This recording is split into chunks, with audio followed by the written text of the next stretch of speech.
When you drop something and you know it's gone forever, where does it go exactly?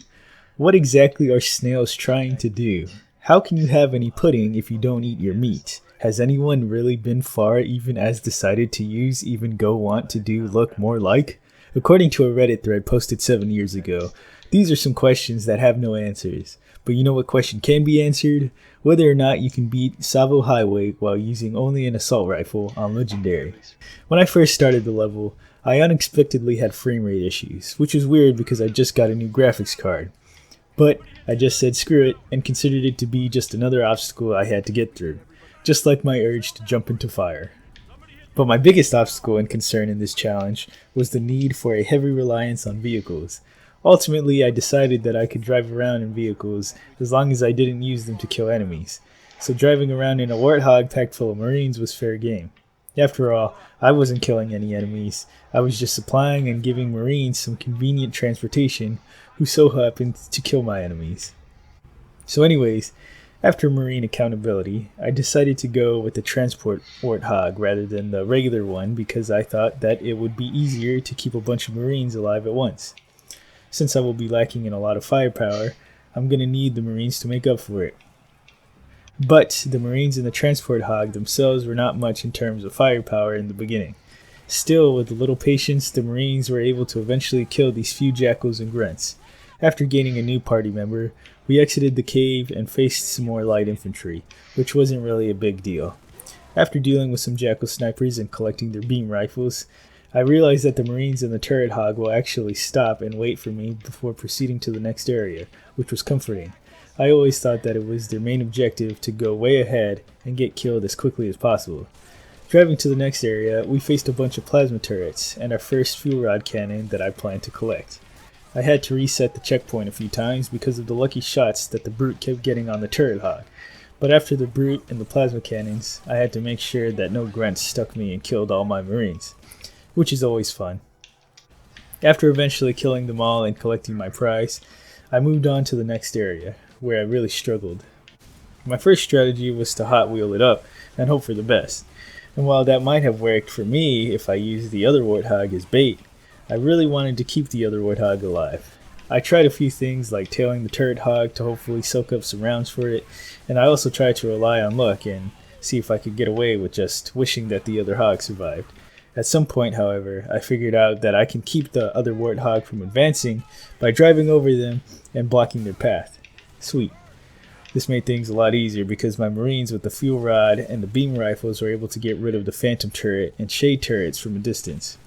After that, the biggest threat were mainly the brute shots and the shade turrets. It was absolute BS that 2 shots could kill a majority of my Marines, but by being careful not to let the turret hog get in front of me, I was able to eventually pass the section.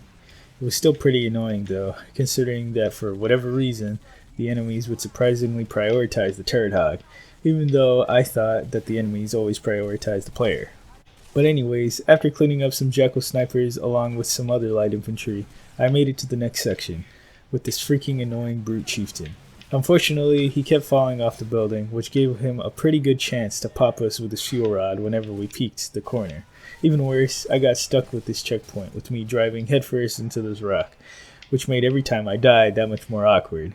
Eventually, I figured out that if I got close enough to him, he would be stupid enough, or I guess wise enough, not to shoot me at point-blank range, giving my snipers and fuel rod cannons really good shots to his face. I got pretty far a few times, but I kept getting caught by those brute choppers that absolutely obliterate vehicles. I had to be careful not to be exactly in front of them, at least. After taking a call from my mother, I eventually got a reasonable checkpoint and dealt with the rest of the enemies in the area before I destroyed the barrier along with this brute's rear end. Strategically parking my hog and going up the jackal tower, I was reasonably safe from the drones and was able to pass the section pretty easily while my Marines were on the ground doing most of the work. After arming my Cran Eaters for war, I checked for Marine survivors, found none, and proceeded to the next section anyways. I did not care at that point anymore. This was the point where we had to unfortunately ditch the vehicles, but that wasn't the only challenge I was going to face. No, I had to also face the challenge of somehow getting all 6 of these Marines across the bridge without losing my sanity. With some luck and patience, Eventually, I was able to persuade all of them to negotiate the obstacle successfully, and I was able to keep all 6 Marines with me.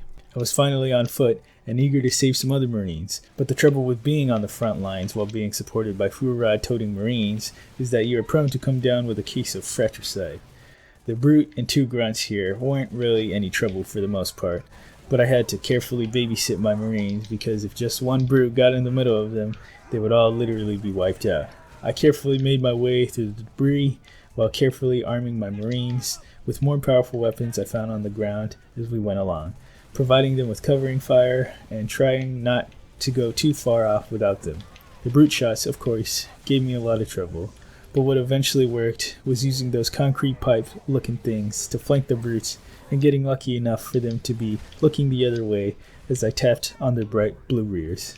After some agile dodges, I secured another fuel rod while battling a crippling frame rate.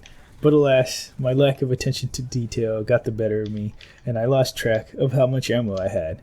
As my Marines took their positions in the bunker, I scrounged the battlefield for some rounds and left my Marines to fend for themselves against the first wave. They still did a pretty decent job by themselves, and they gave me enough time to get over there and arm one more of them with a fuel rod. Now this is where I got stuck for a little while. I had to run over and give one of my Marines a fuel rod and then turn around to make sure that the Brute shots were all aimed at me and not at the Marines. If I wasn't quick enough with the Brutes on the right, then the Brute Chieftain would start firing on the Marines, for sure killing them with his fuel rod. The Brute shots themselves were super annoying because I would absolutely tear through all 3 Brutes, but then turn around just to see that all of my Marines are dead. It only took 2 Brute shots to kill multiple Marines, so I had to be fast but careful at the same time. The Brute Chieftain was stalled navigating the ruins of the wrecked Phantoms, and as long as I was quick enough and careful enough, I could get the jump on him and the 2 Brutes that were with him. Also this randomly placed Jackal as well. After a few attempts, I got a checkpoint pretty much right around the corner of the Brute Chieftain, which made things easier. After killing him, my last attempt at this part of the level included me drawing the fire of the Phantom off my Marines and then arming the last Marine with a fuel rod. After that, the Marines pretty much did most of the work. The last thing to deal with was the Wraith, and with the confidence of a good checkpoint behind my back, I rushed in and killed the gunner and hopped on the hood. I didn't want to hijack it because Master Chief clearly uses his fists to beat the driver, so I just manually beat the driver hood off and then proceeded to spray the driver and beat him senseless until he was dead. I made sure all my Marines were okay, and then it was off to the next section. In a glorious moment, I rolled down the area with 5 fuel rod holding Marines, a turret hog including that 5th Marine, and a Marine manned Wraith at my back. While that section was fun, it didn't last long, because the AI could only follow me for so long for whatever reason. So instead, I ended with my transport hog and a turret hog with me. But it was on to the next section. The turret hog put some work in, but it was hard to keep track of it. I kept losing it somehow whenever the Brute choppers would jump us. And at some point, I got a checkpoint where the turret hog seemed to flat out disappear. I looked for at least a sign that it was destroyed, but no luck. Perhaps it drove off the cliff or something. Anyways, I tried to mop up the Brute choppers the best way I could by avoiding being directly in front of them. Just a few shots from the guns tore the hog apart and killed my Marines. The turrets were easy enough to deal with, but the Wraith surprisingly took more shots than I thought it would. Finally, one of the Wraiths on the lower levels must have sensed that I was kicking rear end, so they retreated up the hill to regroup with the other Wraith. I tried a few drive-bys up the hill, and that seemed to work a bit, but what really helped was driving up this cliff and then driving off. Just look how versatile the hog is. Anyways, 2 of those cliff-face drive-bys, and it was off to the final section. Now Johnson tells us to plow through the barricade, but obviously that wasn't a good idea, seeing as how obliterated I get by the Brute shots. And those Brute shots were very annoying. After patiently driving back and forth to and from the barricade a few times, only to die by various means, over and over again, I really did try Johnson's strategy, but that still got me nowhere. I tried driving on the side of the cliff, but that never really got me far either. I also tried driving up to the barricade and getting out, but that attempt wasn't so fruitful either, since the Marines couldn't do much without killing me too. So I combined the first strategy and the last strategy by making some drive-bys to soften up the Brutes a bit. Then I would do a full-on invasion by driving up to the barricade, carefully parking and getting out. After getting close with a few attempts at this, it was ultimately the strategy that got me through. Now, for real, I was at the last section with my fuel-rotted Marines backing me up. That sounded dirty. Anyways, I charged toward the downed Pelican to try and soften up the brutes before the Marines got to them. I died a few times because of those carbine brutes, but my main target was of course the brute shot. Eventually, I settled for just tearing some of the brutes' armors away, and then trying to make my way to the other spot of cover across the Pelican. But the distance between them was too great, and I kept dying to those carbines again. I tried it a few more times, only using the Pelican's high ground for a little while, and then running over to the piece of cover while killing some jetpack brutes. Some of the brutes retreated in terror, while another brute shot and a chieftain laid down some heavy fire. But with some quick maneuvering, I eventually got the best of them, and I delivered the final tap on the brute chieftain's rear. Before I could go check to see if my crayon-eating children were okay, the screen faded to black, and I beat Tsavo Highway on Legendary while only using an assault rifle. Oh boy. The next mission involves that scarab and a lot of wraiths, but if you want me to at least attempt that challenge, then please like, subscribe, and comment for more.